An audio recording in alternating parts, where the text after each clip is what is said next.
Hi, everybody. Okay, so today we're going to talk about shape making for your slot and notch sculpture project.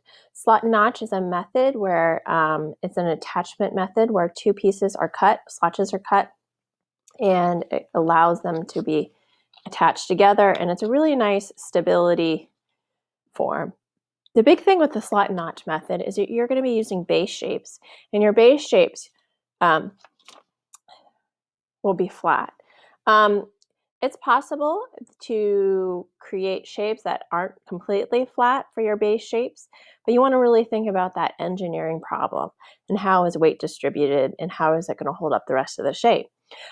So I really recommend a lot of shape variety. So let's talk about some shape variety.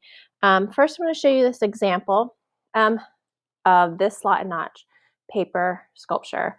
Here I used drawing paper and I drew out my shapes. They're based on the oval and the circle, so it's very curvilinear shapes.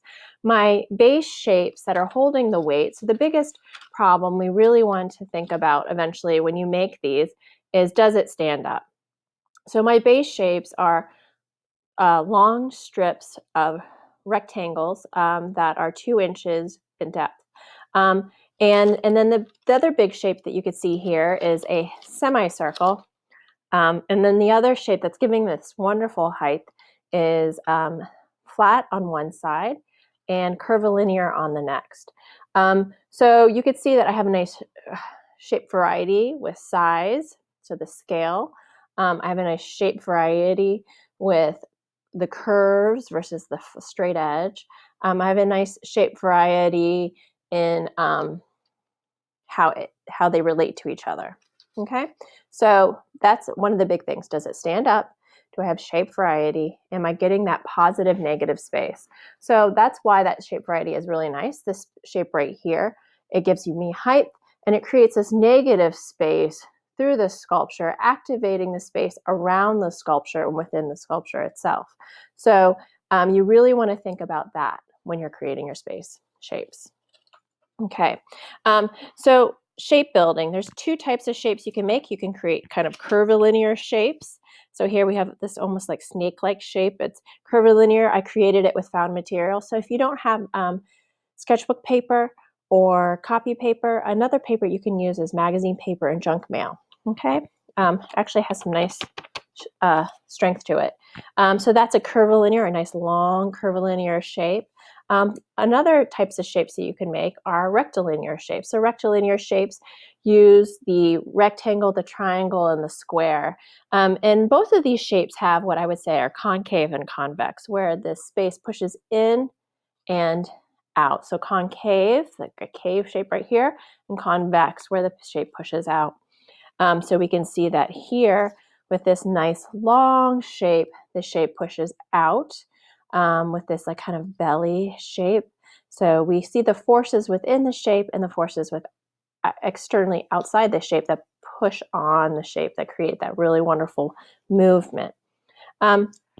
So another type of shape you can make, so we've talked about curvilinear, we've talked about rectilinear, and you can do invented shape. So here's this wonderful invented shape. It has curvilinear and rectilinear in it. I definitely was drawing this while as I was working and erasing. And I cut these out with scissors and so as you're drawing your shapes, you want to really respond. Don't just immediately draw it and cut it out. This shape actually is not a great shape because you could see from the bottom here, this is really heavy. My eye, I really pay attention to where my eye moves. My eye's moving up here and down and over, but it really gets stuck here. And as our time moving back up into the shape. So that shape movement is really important. Pay attention to how your eye moves or doesn't. If it doesn't move, then we need to edit your shape. Okay, so your goal today is to create between 15 and 20 shapes. You definitely want to have shape variety. You want to think about some of your base shapes being flat. I really do recommend, very lastly, is having those big long strips because you can create movement and we can movement in your sculpture. Okay, all right, have fun.